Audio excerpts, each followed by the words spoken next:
What's up guys, kevincage back with another quick XRP update. Be sure to like and sub and let's get right into it. First and foremost, I wanted to give a few bullet points from this recent interview 2 days ago of RippleX's Monica Long on sustainability in blockchain, specifically discussing the XRP ledger and the initiatives that we can expect in the years ahead.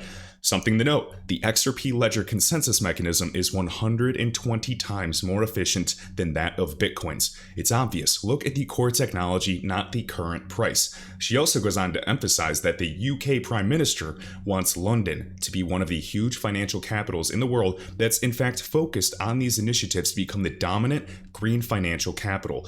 Funny that Ripple and R3, huge proponents of DLT in the payment space, have already been there and had offices there for years. So London, do not be surprised to be seeing them become one of the centers of green finance. Next, we do know, XRP Ledger, of course, their goal to be essentially carbon neutral in the years ahead.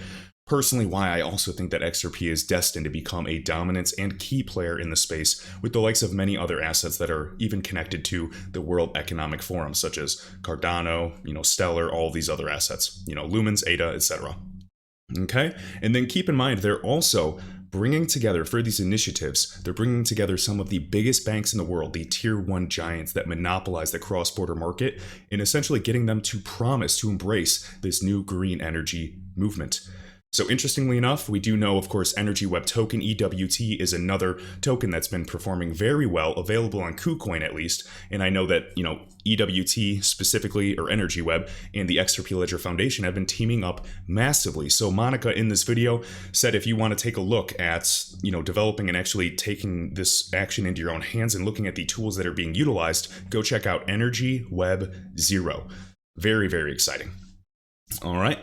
Now, let's get into some recent news. First and foremost, we do know that Brian Brooks, per this even 1-minute video that I uploaded the other day, currently he's going to be stepping down as well, the acting comptroller of the currency of the OCC. He was formerly at Coinbase, bigwig, came into office in April last year, and he's done a lot. A lot of people are still complaining. I'm so grateful for Brian Brooks. He literally came in July. US banks can custody crypto. It's not going to happen instantly, and it really hasn't, but I'm so excited for what's to come. And he goes on to say in this video, he literally goes, well, I also predict, and I know it's just one man's prediction, but I believe that he's in the know, and I think he's well aware of all this space. You don't have to take my opinion, but at least entertain his statements, as well as we know that even Gary Gensler and a lot of new players are coming into the space, especially if Michael Barr, who is a Ripple board member, takes his position as well. So chess pieces at play. Brian Brooks literally said he predicted during this TV interview, go see for yourselves, that the Ripple settlement will be made. This gentleman as well, I agree with the sentiment, just so you know, kind of just, oh yeah, it's all BS. They said regulation was coming 6 to 8 weeks ago. Where is all this regulation? For, XRP, I'm right there with you. Where is it? I am impatiently waiting. But for me, this news was huge, and this was directly on the OCC's website, the Office of the Comptroller of the Currency. Remember, this happened on January 4th. This is some of the biggest evidence that blockchain and these crypto assets in this market are going to be here to stay. Yes, of course, we want all assets to explode. We want XRP to be $10 plus by now. And if you asked me that in 2017, I thought, I cannot believe we're under $1. So I've been accumulating more XRP than I've ever dreamt of. And right here, I encourage you guys to read this yourselves. Of course, I did retweet it. Federally chartered banks and thrifts may participate in independent node verification networks and use stablecoins for payment activities. You can pay attention to what, the fintechs like USDC or the crypto at Circle are doing in Center. This is happening, with or without us, and I'm just trying to capitalize off these trends, and I know a lot of people are as well. So you can't ignore some of these things, and it's eventually all going to catch up. Also, I wanted to discuss this. We have Flare Fusion just kind of showing this. So 𝘾𝘼𝙉𝙏, of course, one of the founders and creators of the XRP Ledger. He is the CTO of Stellar. I hold XLM, I hold XRP. I think they're a brother-sister in this relationship. 𝘾𝘼𝙉𝙏, and of course he does have a huge amount of XRP that he is actually selling over the market. People do blame him for, suppressing XRP price for so long, and a lot of people anticipate, if you're new, that when he is finally done selling, there's no more selling pressure within the order books, and XRP will finally be set free to break all-time high once again. I absolutely do agree with that sentiment, but I don't want to just entirely blame him for the suppression of the assets as well. So 𝘾𝘼𝙉 could be done with his XRP sales within a couple of months at the soonest. So that's best case scenario, depending on the volume. This is incredibly bullish for XRP. It's like a halvening event where the block reward decreases, of course, that we've seen with Bitcoin time and time again. And I'd be curious, just wanted to share that, and I'd be curious about Ripple settlements and how it would affect him and many of the other execs, and also what they decide to do with the escrow amount. If they're if there's just going to be, hundreds of millions of dollars to be paid. I'm truly curious, but do I believe that Ripple will reach settlements this year, if not this month? Yes. Could it get dragged out way longer than I foresee, all the way to September? Absolutely. But people that I recommend that you actually listen to that are professionals in the space would be the lawyers that are providing a lot of value, such as Jeremy Hogan.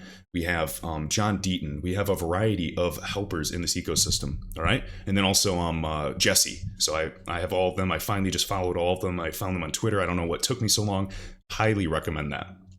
Now, good stuff right here. So step into the time machine and we're going to show you where we are today. Currency Cloud. They announced their partnership with the company Ripple to process cross-border payments on RippleNet. We know that they're essentially everywhere for that matter. Multi-currency, variety of countries, Ireland, just like Ripple has an office as well in Dublin, I believe. We can see they're focusing on all of this. B2B cross-border payments, you guys can read all of this. And then Mike Lavin, whatever his last name is, CEO at Currency Cloud, goes on to say, Currency Cloud is all about bringing clarity, speed, and value to the traditionally opaque, costly, and time-consuming issues associated with cross-border payments, particularly for SMEs, small medium enterprises, that have historically been underserved by traditional banking. Ripple's solution will help us to extend our network to new parts of the world, removing barriers to payments for our clients. Now, this isn't just some news article on You Today or Block Crypto or Decrypt or CoinDesk, people. This is literally on currencycloud.com's website, so please go through and read this. And then, right here, this is one of the greatest researchers in the XRP community. His name is 𝘾𝘼𝙉𝙏. If you're new, he will be linked at the top of this video description with that Monica Long interview. If you have time, go read through this. I've read through this months ago.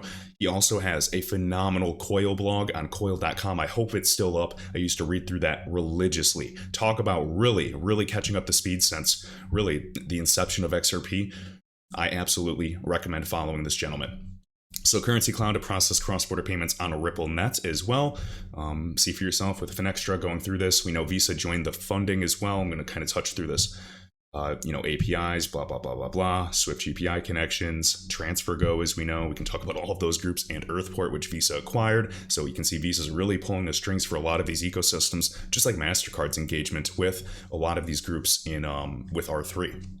All right, and yes, I know some of that is reconciliation-based. It's not settlements for XRP. Nonetheless, improvements in digitization will finally embrace this new technology and allow XRP to easily be more adopted and accepted. Singapore, just kind of speed through this and really just look at all of this. They're sourced well as well.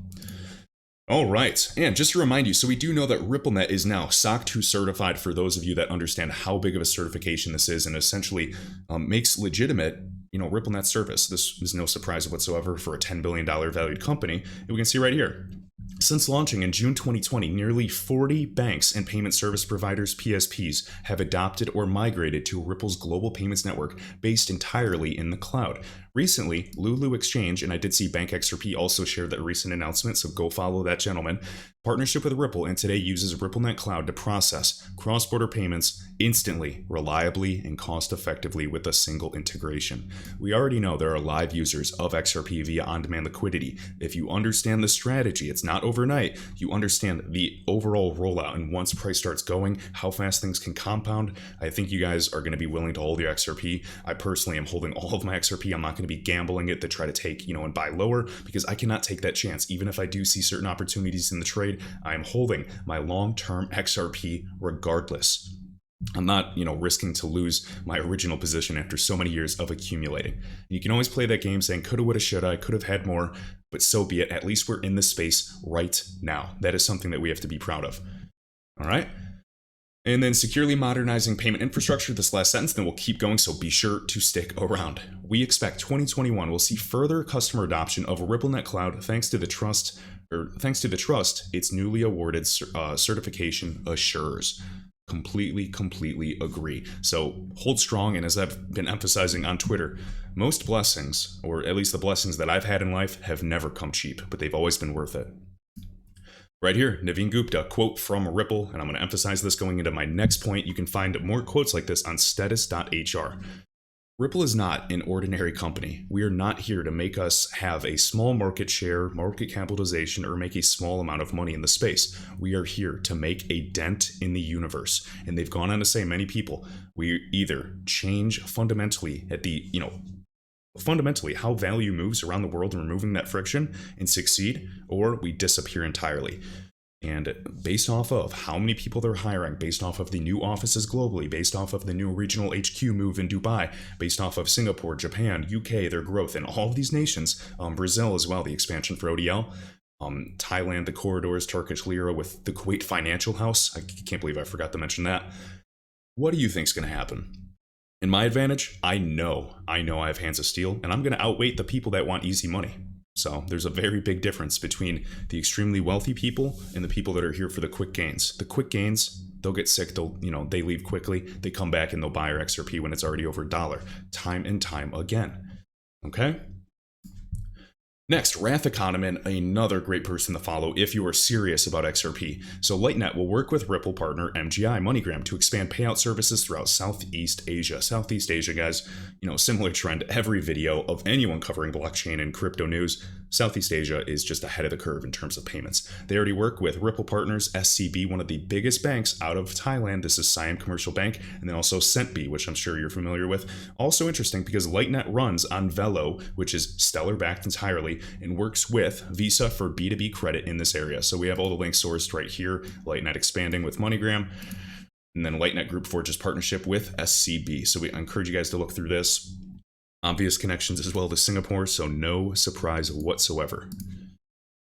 Right here, both SCB, Siam Commercial Bank, and Centbee, are important members in the region with conspicuous case studies on Ripple's website. So again, yes, XLM has a part with this. Keep that in mind. So does XRP. And I've heard interview from Jed McCaleb as well, saying there's more than enough friction in this ecosystem. There's more than enough value. There's more than enough use cases for them to be complementary in some measures as well. They're not always going to be competing in every single niche market. Keep that in mind.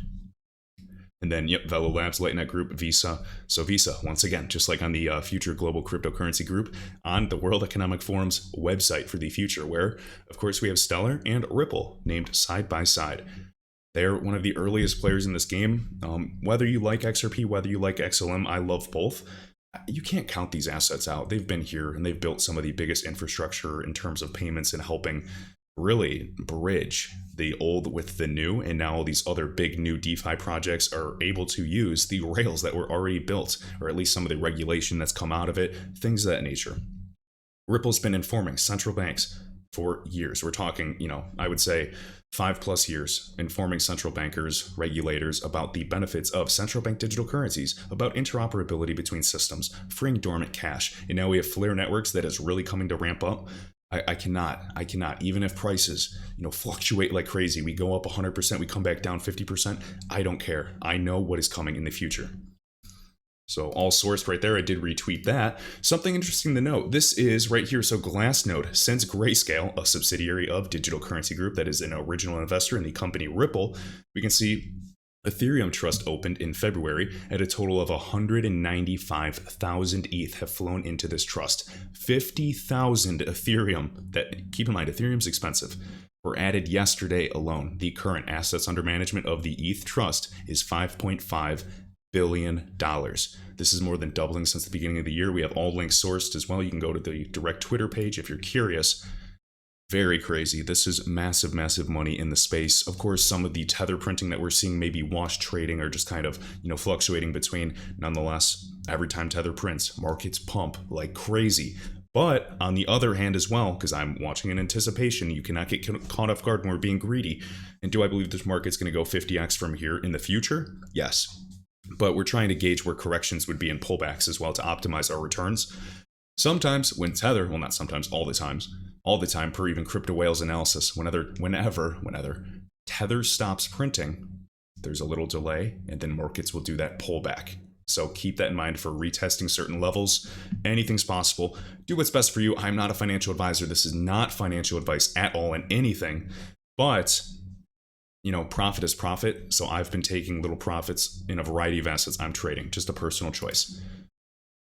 All right. And then last but not least, I wanted to ask you guys this question. So we have the results for this poll. So if you are in debt currently, whether you have a mortgage, whether you have credit card debt, anything like that, paying off a car, do you plan to use some of your crypto profits currently to pay it off? Or do you at least plan to, you know, pay off some of those crypto profits, you use that in the future to pay off existing debt? So we have about 60% said yes, about 25% said no, and then the others said depends on, you know, the interest rate and the overall opportunity cost, because why not? If you could buy property instead, it could generate you a better return that can outpace the interest rate.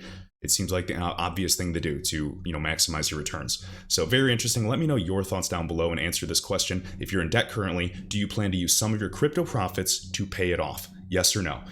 Keep in mind, I'm beyond excited for all these assets that are coming up. Sunday historically is always just one of those pullback days. We'll see if the weekly candle starts off strong in the next few hours. I would absolutely love that. We're going to see what happens for, of course, the 15th this week and February 22nd for this entire settlements. I've been monitoring it.